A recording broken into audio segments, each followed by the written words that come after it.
Welcome back, movie lovers. Today, we're diving into the dark depths of cinema as we explore the 10 worst movies of the past decade. These films left audiences cringing, questioning their life choices, and wondering how they ever made it to the big screen. Let's get started. Movie 10. Abraham Lincoln, Vampire Hunter. Neither a franchise nor a star, in the form of Benjamin Walker, was born in this adaptation of the hit novel, produced by Tim Burton. Forgetting that a film about one of our greatest presidents fighting undead bloodsuckers was supposed to be goofy fun, director Timur Bekmambetov somehow managed to come up with a ponderous mashup that made Steven Spielberg's Lincoln, released the same year, seem lighthearted in comparison.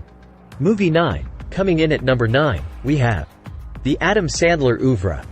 While it's perfectly fine that his regular movie posse consists of such lightweight comic actors as David Spade, Kevin James, Rob Schneider and Jon Lovitz, did Sandler really have to drag Oscar winner Al Pacino down to his level in the embarrassing cross-dressing farce Jack and Jill? Movie 8, taking the 8th spot on our list is Cowboys and Aliens. Not since Sean Connery rocked a red mankini and Zardoz has a James Bond, Daniel Craig, appeared in such a silly film as this sci-fi western, based on what else? A graphic novel, that also represented seriously bad judgment on the part of co-star Harrison Ford, director Jon Favreau and producers Brian Grazer and Ron Howard.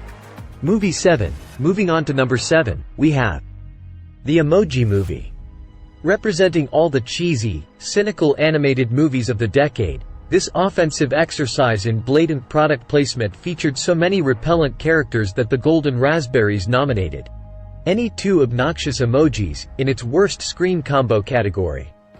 It's a wonder that after voicing a turd emoji, Sir Patrick Stewart didn't have his knighthood revoked. Movie 6. Coming in at number 6 is the 50 Shades trilogy.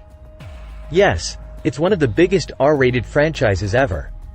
But commercial success doesn't excuse the endless vapidity and unintentional silliness of this erotic film trilogy that seemed a parody of itself from the very beginning, somehow managing to make sadomasochism supremely boring.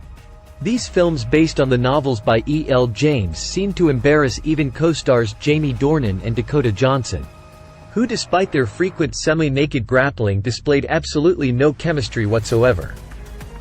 If Christian Grey really wanted to torture his romantic partners, he'd keep these movies on a permanent loop in his red room.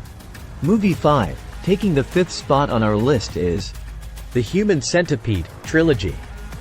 Apparently, a single film wasn't enough to sufficiently explore the concept of a mad doctor sewing his victims together mouth to anus.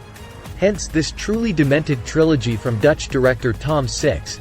Installments came in 2010, 2011 and 2015, that managed to offend even the most die-hard horror fans. Movie 4.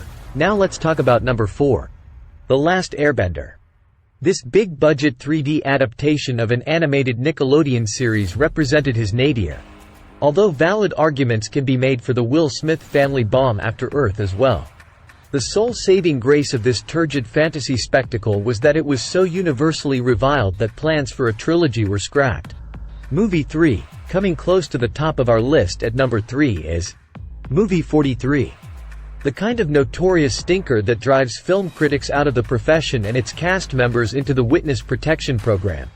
The film swept the Golden Raspberry Awards, winning Worst Picture, Worst Director and Worst Screenplay. The entire cast was rightly nominated for Worst Screen Combo, but they were robbed of the award.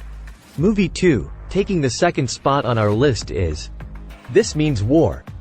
This harebrained action farce about two CIA agents, Chris Pine and Hardy, who discover they're dating the same woman, Reese Witherspoon, represented career lows for all 3 stars.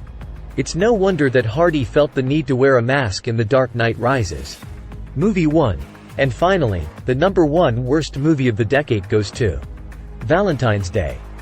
It's not that this all-star rom-com is so egregious in and of itself. It's more that director Gary Marshall squandered the talents of such actors as Bradley Cooper, Anne Hathaway, Julia Roberts, Jamie Foxx, Shirley MacLaine and many, many others. And that he proceeded to ruin not only this holiday, but also New Year's Eve and Mother's Day in this hugely successful film's inevitable, and equally terrible, follow-ups. There you have it, folks, the 10 worst movies of the past decade. From missed opportunities to downright cinematic catastrophes.